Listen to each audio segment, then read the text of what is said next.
Ndugu zangu, assalamu alaikum. Kwanza tuifanye ile salamu ya mwenyekiti Lissu. Huwa akiingia gerezani huwa anakunja ngumi afu anaizungusha ngumi tu. Naomba kunja ngumi. Kama unampenda Lissu, kama unaheshima pambano anaendesha, kunja ngumi pale. Kunja ngumi, kunja ngumi. Nikisema katiba mpya tunasema free Tundu Lissu. Katiba mpya. Katiba mpya. Sasa mwenyekiti Lissu anaifanya hii salamu ya ngumi. Hii salamu inabeba, maana kila jua kuna wanachama wapya. Hii ngumi si salamu tu peke yake. Hii ngumi ni ishara ya kuunganisha umma. Hii vidole ni yule, ni wewe, ni wewe, ni wewe, ni wewe kwa pamoja, ishara ya nguvu ya umma. Hii nguvu ya umma ndio sera kuu ya Chadema. Sisi tunaiita falsafa. Imeandikwa katika katiba ya chama ibara ya 3.1 kwamba Chadema inaamini umma ndio wenye mamlaka, wananchi ndio wenye mamlaka, viongozi wanapaswa kuwajibika kwa umma, viongozi wanapaswa kutumikia umma, na umma huo ambao Mwenyezi Mungu amejalia ardhi yenye rasilimali. Rasilimali za nchi zinapaswa kunufaisha umma, iwe ni bahari, iwe ni gesi, iwe ni ardhi, iwe ni madini. Rasilimali zote zinufaishe umma. Ndio falsafa ya nguvu na mamlaka ya umma. Umma ndio uamue viongozi gani wanataka umma uongoze kwa niaba yao. Nguvu ya umma. Na pale viongozi wanaposhindwa kuwajibika kwa umma, umma uwe na uwezo wa kuwaondoa viongozi wakati wowote ule. Ndio maana sisi kwa kuamini kwenye falsafa ya nguvu ya umma tuliungana na wananchi kudai katiba mpya huko nyuma, na maoni yetu ya nini ikiwemo kwenye katiba yalizingatia hili, mamlaka ya umma, na tukaunga mkono katiba ya wananchi ambayo wananchi mliitolea maoni. Kwa hiyo ukikunja ngumi ya Chadema ambayo umma kwa Kiingereza ni watu na watu ni people na nguvu ni power, tukisema people's power tunasalimiana umma kwa umoja wetu. Kunja ngumi kama unaamini katika nguvu ya umma. Kunja ngumi, kunja ngumi, kunja ngumi. People's! People's! Sasa mimi nimetoka Dar es Salaam leo. Makamu mwenyekiti Heche amekuja toka jana. Nilikuwa pamoja na makamu mwenyekiti Zanzibar. Nilimpokea na yeye tukasafiri asubuhi kuja huku, na baada ya mkutano tulitamani sana tulale hapa, lakini tutawajibika kuondoka kurudi Dar es Salaam kwa sababu tunatakiwa kuunganisha kwenda Zanzibar kule. Tutakwenda Zanzibar, tutakuwa Pemba siku ya kesho na siku zinazofuatia. Sasa wakati tunatoka Dar es Salaam kuja hapa, nikawa na tafakari ndani ya gari, hotuba ya leo niipe anwani ipi? Nikaona niipe anwani ambayo niliipa hotuba niliyoitoa Ndanda Masasi tarehe 13 mwezi Novemba mwaka 2022. Hotuba ambayo nilipotoka Masasi tarehe 13 Ndanda kule, nilipokuja hapa wakati ule hapo chini kwa wavuvi kidogo, nikakuta wanachadema wachache sana. Nikarudia anwani ya hotuba ile ile ya mwaka 2022, nguvu ya kusini, nguvu ya kusini, nguvu ya kusini. Na katika muktadha wa hotuba hiyo, nikiwa garini, nikawa napekua kidogo Masaf Qurani kwamba ni aya zipi ziwe rejea na tafakari katika hotuba yangu ya leo. Sasa nimepewa dakika chache, sitazisoma, kila mmoja ataenda atasoma, lakini wakati nazungumza naweza nikarejea baadhi ya hizo. Nikaona hotuba yangu ya leo iongozwe na sura na aya 3 zifuatazo. Sura Anbiya aya ya 30. Ile sura ya 21 kwenye Qur'ani aya ya 30.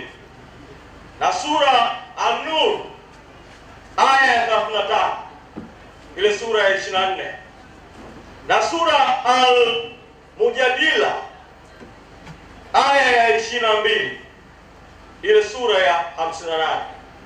Ninaweza kuzirejea kidogo wakati nazungumza.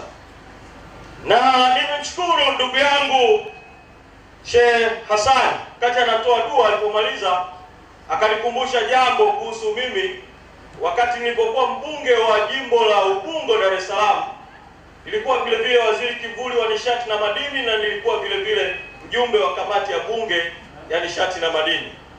Na wakati ule kati ya mwaka 2011 mpaka mwaka 2015 nilizungumza sana kuhusu songosongo, gesi ya songosongo na masuala ya haki za wananchi, kuhusu mapato ya songosongo na mikataba mibovu katika sekta ya gesi iliyokuwa inahusu kampuni ya Pan African Energy Tanzania na kampuni ya Orca, na namna rasilimali za kutoka Kilwa Songosongo zilifyonzwa kwa muda mrefu toka mwaka 2004 katika lile bomba la kwanza la gesi kwenda Dar es Salaam, huku Kilwa ikiwa masikini na mapato kidogo sana. Alafu vile vile wakati huo tukazungumza sana kuhusu gesi ya Mtwara, kutoka Mtwara vijijini kulipoanza kujengwa mradi wa bomba la pili la gesi maarufu kama bomba la Mchina, na kukawa kuna ile ajenda wakati ule gesi itoke, gesi isitoke. Bomba likapelekwa Dar es Salaam na wananchi wakauawa Mtwara kwa sababu ya gesi huku kusini. Haya sitayazungumza kwa kirefu sana, lakini mjue Kilwa na mjue kusini, Ruvuma, Lindi na Mtwara, nyinyi mna utajiri wa gesi ambao kama Tanzania ingekuwa na katiba bora, katiba ya nguvu ya umma kunufaika na rasilimali, katiba ya mfumo wa utawala kama serikali ya majimbo, serikali ya wananchi, serikali ambayo pesa zikitokea hapa mgao haubaki serikali kuu, hampewi hicho kiduchu tu cha 0.3 ya tano inayokwenda kwenye halmashauri kama ushuru wa kuzoa taka, kujenga barabara kidogo za mtaani, kwamba ungekuwa na mfumo wa mapato ambao wananchi wa Kilwa ingewezekana kabisa kwa utajiri wa Kilwa, na nalisema kwa Kilwa, nalisema kwa Lindi, kwa Mtwara, ingewezekana kupitia mfuko wa utajiri wa taifa, wananchi mngekuwa mnalipwa mshahara hata kama haufanyi kazi kutokana na mapato ya gesi. Na nalisema hili kwa sababu hapo Lindi hapa kuna mradi mkubwa zaidi wa LNG, mradi wa trilioni 57, dola bilioni 30, mradi ambao kwa kweli ndio mradi mkubwa kuliko miradi yote unayofikiria Tanzania iliyowahi kutokea toka uhuru. Lakini kama kusipokuwa na mikataba bora, matatizo yake yatakuwa sawasawa na wakati wa kisiwa cha Songosongo. Matatizo yake yatakuwa sawasawa na gesi inayotokea Mtwara, kiwanda hicho cha kusindika gesi itaondoka tu, gesi ya bahari kuu, gesi ya ardhini itaondoka tu, alafu wananchi wa Kilwa taishia kufanya uchumi mdogo wa boti ndogo ndogo za uvuvi, kilimo cha chini kabisa, bila kupata mitaji mikubwa, uwezo mkubwa wa kifedha.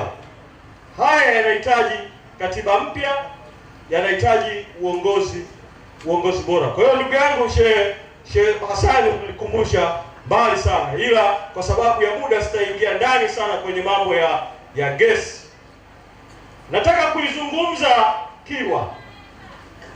Kilwa hii ambayo ilianza toka karne ilichipuka na kukua kuanzia karne ya 11, 12, 13. Imefika karne ya 13, Kilwa hii sultani alikuwa na makao makuu hapa Kilwa, pale Kilwa Kisiwani na Kilwa Masoko, hiyo makao makuu ya biashara na kisiasa, ambayo katika kile kilele chake wakati Ibn Battuta anakuja mwaka 1331 hapa Kilwa. Kilwa ilikuwa inatawala Zanzibar, Pemba, Unguja, Malindi Kenya, Mvita kule Mombasa, kote huko ukanda wote, kitovu cha utawala kilikuwa hapa Kilwa. Baadaye akaja Mreno akampindua serikali iliyokuwepo, baadaye na yeye akapinduliwa. Baadaye akaja Mjerumani. Kilwa ambayo ni kitovu, yaani ilipo pale ni kitovu cha kibiashara. Biashara ilikuwa inafika mpaka Sofala, mpaka Zimbabwe, mpaka Madagascar kupitia utawala wa hapa Kilwa. Baadaye akaja Mjerumani, mkakandamizwa tena. Wakati ule mkaamua kupambana vita ya Majimaji ambayo ilianzia hapa Kilwa, na hapa ndipo waliuawa watu wengi zaidi kwa halaiki. Vita ile kutoka milima ikashuka chini, Kichakatia na wengine wakiongoza kwa imani zao walizokuwa nazo wakati huo za kuwapa wanajeshi motisha. Vita ikasambaa wakati hakuna internet, hakuna mawasiliano, lakini vita ikafika mpaka Morogoro, Dar es Salaam, ikafika mpaka Songea. Nataka kusema nini? Nyinyi mna historia ya mapambano, enzi na enzi, na historia hiyo mmeionyesha kwenye mfumo wa vyama vingi kwa kushinda haya majimbo mawili, kwa kushinda majimbo mengi lini. Na kwa sababu ya historia hiyo mmeamua kuuita uwanja huu Maalim Seif Garden, uwanja huu kwa kumbukumbu ya almarhum Maalim Seif. Na mimi kwa muda dakika chache zobaki nitazungumza kidogo hili jambo la, kwa sababu hapa kuna wanachama wanatoka CUF, wanatoka ACT, wanakuja Chadema. Huwa sizungumzagi sana kuhusu vyama vingine, lakini leo nitazungumza kidogo. Mara ya kwanza mimi nazungumza kuhusu ACT jukwani ilikuwa ni kabla ya mwaka 2015 tulipobaini kwamba aliyekuwa rais wakati huo Kikwete na baadhi ya watu mmoja wa shirika moja la umma, mfanyabiashara mmoja mkubwa, walikuwa wanatafuta namna ya kuipasua Chadema vipande na wakatengeneza usaliti wa ndani ya Chadema, alafu vile vile wakakitengeneza chama cha ACT nje, ili wakifanikiwa mapinduzi ndani ya Chadema waichukue Chadema, wakishinda mapinduzi ndani ya Chadema waigawanye Chadema, alafu waitengeneze chama kingine. Ndio nikasimama Musoma nikasema sisi adui yetu mkubwa ni CCM. Lakini akatokea mtu akashirikiana na CCM, huyo naye atakuwa adui yetu kwa sababu anashirikiana na CCM ambaye tunataka kumuondoa. Na wakati huo nikatumia neno, nikaizungumza ACT ya wakati huo, nikasema hiki chama hiki kinaitwa Alliance of CCM and Traitors, ACT wasaliti. Wakati huo nikazungumza, watu wakajadili sana, sikuzungumza tena mara nyingi baada ya hapo. Sasa wakati CUF msajili na mfumo wa utawala umefanya mapinduzi CUF, baada ya vita ya Ukawa ndani ya bunge ya katiba mpya na Maalim Seif kuunga upande wa Chadema, sisi na wao tukawa tuna ajenda moja ya katiba mpya ya shirikisho la serikali tatu. Zanzibar wakizungumza muungano wa mkataba, sisi tukizungumza kuja kwa serikali ya Tanganyika. Watawala wakasema dawa ni kuwagawa hawa. Ndio ule mgogoro wa Maalim Seif na Lipumba, hatimaye dola ikampokonya Maalim Seif chama. Sasa wakati Maalim Seif anataka kuja kutoka CUF, wakati ule tulikutana naye kwa sababu alikuwa anakutana na vyama vyote. Kwa mengine haya watu yazungumze, lakini leo nitazungumza kwa kifupi sana. Tukakaa tukazungumza, kutumwa timu, baadaye tukakutana na Maalim Seif mwenyewe, tunazungumza kuhusu kuja Chadema.